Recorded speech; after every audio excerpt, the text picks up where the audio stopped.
धाराशिवमधून बातमी। धाराशिवमध्ये मराठा आंदोलकांनी प्रताप सरनाईकांना अडवलेलं आहे। तर मराठा आंदोलकांनी प्रताप सरनाईकांना यावेळी काही सवाल केलेले आहेत।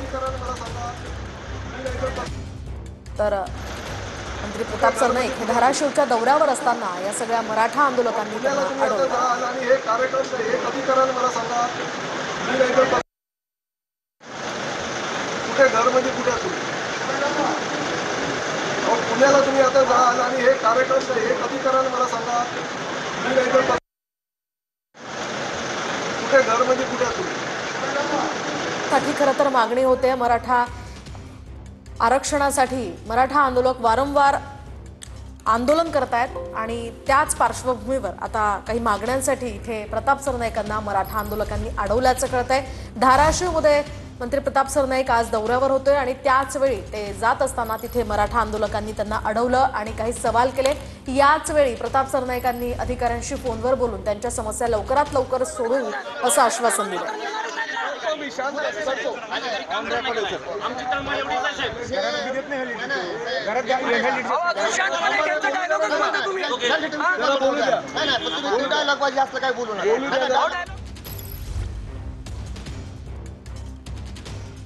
अधिकची माहिती आपण जाणून घेऊयात आमचे प्रतिनिधी श्रीराम क्षीरसागर यांच्याकडून। श्रीराम, काय सांगाल या ठिकाणी नेमके कोणत्या कारणासाठी मराठा आंदोलकांनी घेराव घातला होता प्रताप सरनाईकांना?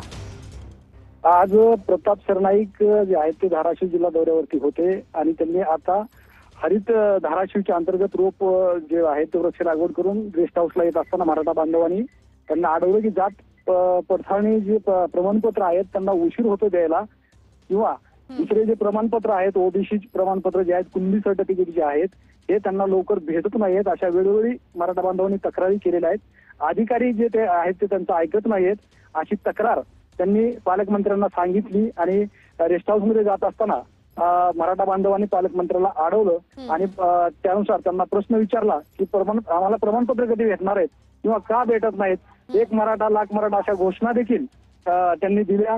त्यावेळी पालकमंत्र्यांनी त्यांना आश्वासन दिलं की मी माझ्या वतीने प्रयत्न करून तुम्हाला लवकरच हे प्रमाणपत्र जे आहे ते मिळवून देतो। आणि त्यावेळी जिल्हाधिकारी जे आहेत धाराशिवचे त्यांना पण पालकमंत्र्यांनी झापला आणि जे जात पडताळणी अधिकारी आहेत त्यांना सुद्धा कॉलवर घेऊन त्यांनी पालकमंत्र्यांनी त्यांच्याकडून कबुली करून घेतलं की तुम्ही लवकरात लवकर प्रमाणपत्र द्या।